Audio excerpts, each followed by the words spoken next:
Jangan lupa subscribe. Jangan lupa subscribe. Bismillahirrahmanirrahim. Assalamualaikum warahmatullahi wabarakatuh. Alhamdulillah kita bisa berjumpa kembali. Saya Bustaminarda mendoakan seluruh pemirsa semoga mendapatkan keberkahan hidup dari Allah Subhanahu wa taala, Tuhan Yang Maha Esa. Sahabat BN, ini ada satu berita menarik. Berita ini berkaitan dengan pencalonan Bobi Nasution sebagai bakal calon gubernur Sumatera Utara. Yang bicara dalam berita ini pihak PDIP dan pihak Nasdem. Saya akan bacakan beritanya. Detik News menurunkan berita di bawah judul PDIP singgung mertua Bobi. Nasdem _2. Sebentar lagi lengser. Siapa yang takut? Pakai tanda tanya. Berita ini Rabu 10 Juli 2024. Jakarta. Politisi Partai Nasdem Irma Suryani Chaniago merespon pertanyaan Ketua DPP PDIP Jarod Saiful Hidayat yang menilai Bobi Nasution diusung oleh partai politik di Sumatera Utara lantaran kapabilitasnya atau sang mertua Presiden Joko Widodo atau Jokowi.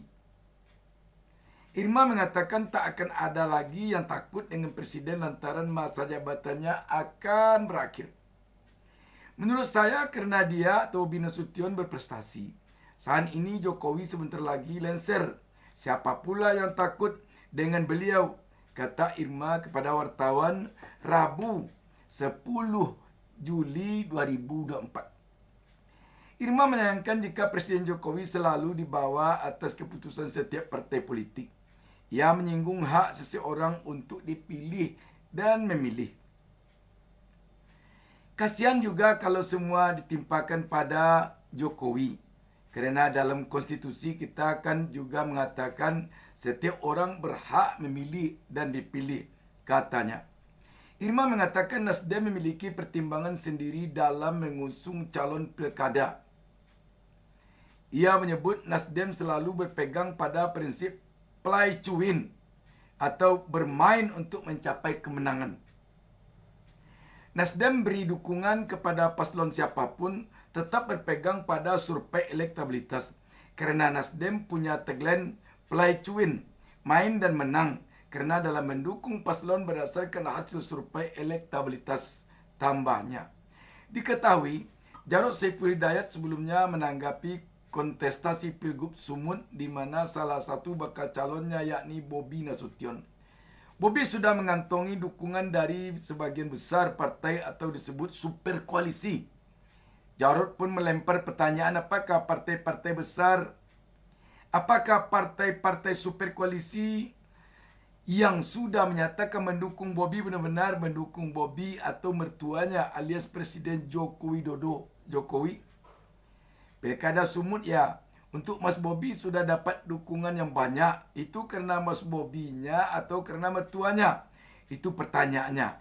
Jadi pertanyaannya itu kata Jarod Selasa 97 2024. Jarod juga mengatakan PDI Perjuangan akan mendengar aspirasi rakyat di Sumatera Utara terkait sosok yang bakal diusung di Pilgub Sumut nantinya.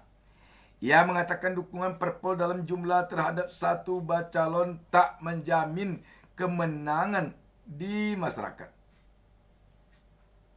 Maka sebab itu ya, kita lebih banyak mendengarkan suara rakyat di sana menghendaki seperti apa. Jadi belum tentu juga pendukung partai yang banyak gitu raksasa, gemuk gitu ya, super koalisi ke atau super apa ya, gemuk banget gitu ya, itu belum tentu juga menang. Karena yang menentukan kan rakyat juga ucapnya. Jadi sahabat BN, memang Ibu Irma Suryani Chaniago dan Pak Jarod Saiful Hidayat dua-duanya berada pada pernyataan yang tepat kalau kita perhatikan. Ibu Irma Suryani mengatakan Kenapa takut? Presiden Jokowi sebentar lagi mau lengser. Dan Partai Nasdem dalam menentukan dukungannya main untuk menang. Sedangkan Saiful Hidayat atau Pak Jarod mempertanyakan dukungan partai-partai kepada Bobi Nasution di Pilkada Sumut itu, apakah memang karena Bobi Nasution atau karena mertuanya? Maksudnya apakah karena Pak Jokowinya yang sekarang masih presiden? Apa yang dikatakan oleh Ibu Suryani memang bisa kita katakan tepat. Kenapa juga takut? Karena sebentar lagi Pak Jokowi juga akan lengser. Tetapi yang susahnya, walaupun Pak Jokowi lengser, anak Pak Jokowi akan jadi wapres. Wapresnya presiden melanjutkan kepemimpinan Jokowi 100%. Jadi kalau sekiranya ada yang semasa kepemimpinan Presiden Joko Widodo agak berlawanan, kalau tidak dikatakan bermusuhan, agak berkesinggungan, dan kalau memang ada kasusnya, contohnya yang bisa rada-rada dinaikkan. Contoh dulu mungkin ada yang sudah diperiksa oleh kejaksaan. Tentu kasusnya masih ada. Kalau ada ya. Atau ada kadernya yang tersangkut kasus korupsi contohnya. Dan kasus itu bisa melebar.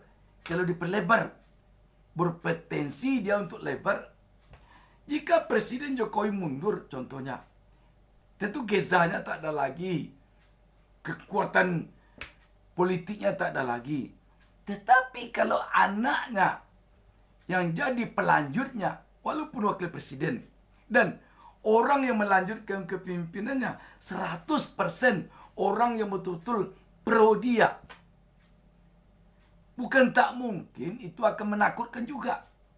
Jangan-jangan nanti diminta oleh mantan presiden ini, tolong lanjutkan kasus ini, tolong kembangkan ini. Ini mentang-mentang saya tidak presiden lagi, dia sudah bersilantas angan ke saya. Seakan-akan dia lupa kaca dan kulitnya. Bisa juga agak takut dengan apa-apa yang mungkin terjadi seperti ini. Sebab yang menggantikannya ini bukan lawan dia. Ini orang dia betul.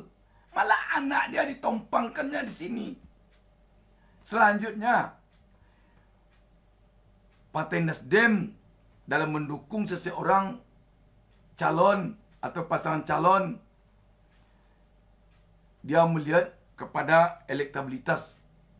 Dia mendukung untuk menang. Ini bagus. Untuk apa mendukung orang yang akan kalah, yang tidak disenangi oleh rakyat? Tentu itu.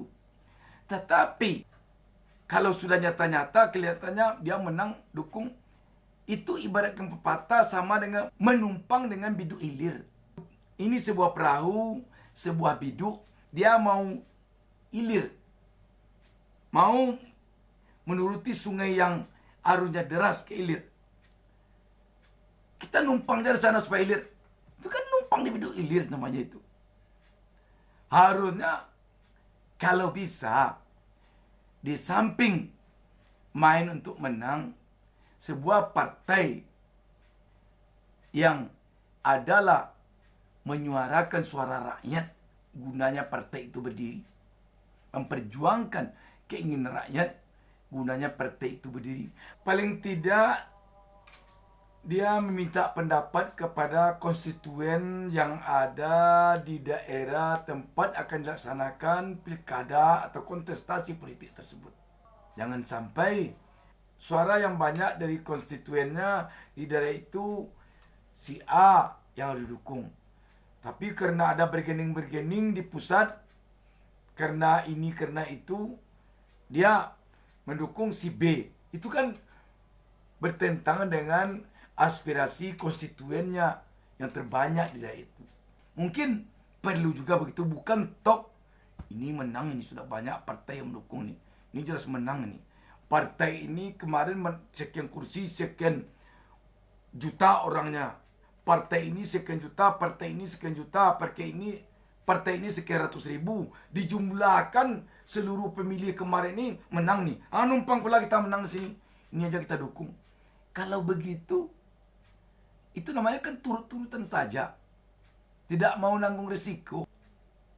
Selanjutnya, Jarod Saiful Hidayat mengajukan pertanyaan apakah karena Bobi atau karena Pak Jokowi.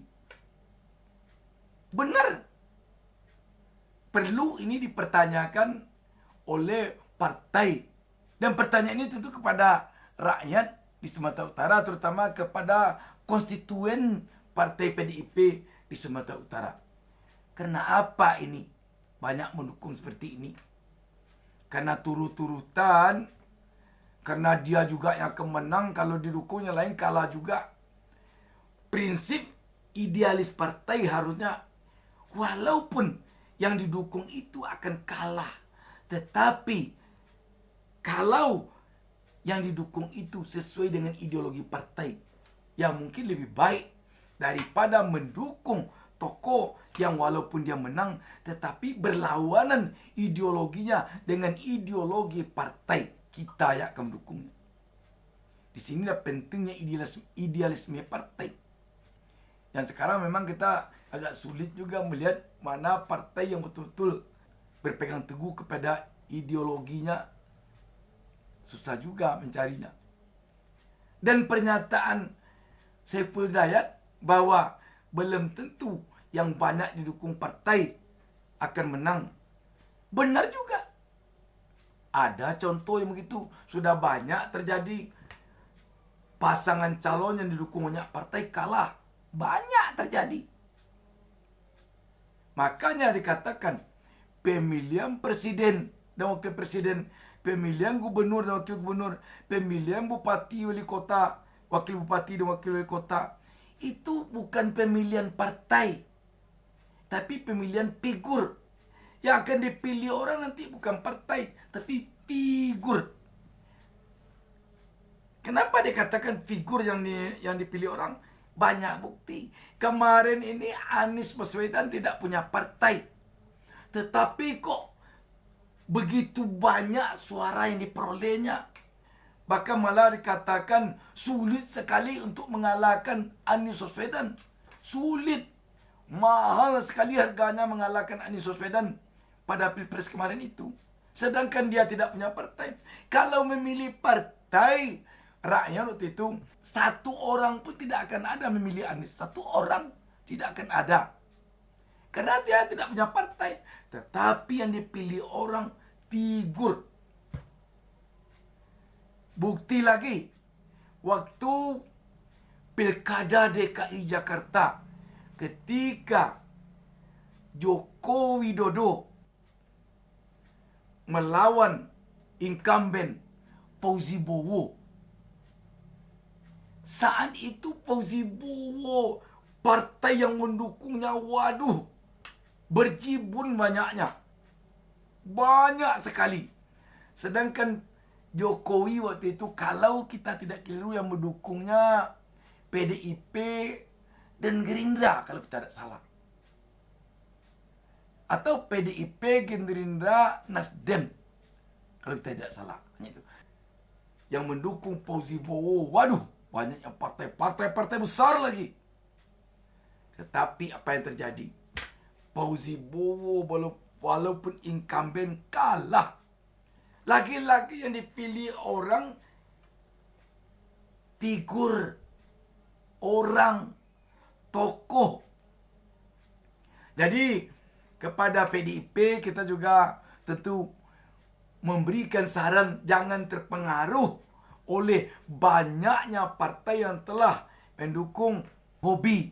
Kalau PDIP merasa tidak satu alur ideologi dengan Bobi, kalau hanya satu ideologi atau tepat rasanya memilih tokoh lain, pilih yang lain. Kita dengar sampai saat ini yang masih rada-rada belum mendukung penuh Bobi Nasution, PDIP dan PKS, dua saja nggak apa-apa. Toh yang menentukan nanti rakyat. Dan tentu rakyat berharap juga kepada PKS agar teguh juga pendirian. Jangan memberikan dukungan berdasarkan turut-turutan, berdasarkan orang banyak mendukung, tetapi berdasarkan keinginan kadernya, konstituennya di daerah itu. Oh ya, Ibu Irma mengatakan kasihan juga dengan Pak Jokowi, sedikit-sedikit di bawah namanya, padahal terhadap anaknya ataupun menantunya tentu dia berhak untuk dipilih dan memilih. Tetapi Ibu Irma tentu juga ingat kenapa publik atau rakyat sedikit-sedikit menyebut nama Pak Jokowi ketika anak atau menantunya maju. Karena Pak Jokowi memang sudah dikenal oleh publik, beliau itu suka cawe-cawe terhadap pesta demokrasi yang sedang berlangsung. Contoh, cawe-cawe dalam Pilpres yang baru lalu. Ingatan orang terhadap cawe-cawe Pak Jokowi itu ada terus. Setiap anaknya maju, setiap menantunya maju di pesta demokrasi. Wassalamualaikum warahmatullahi wabarakatuh.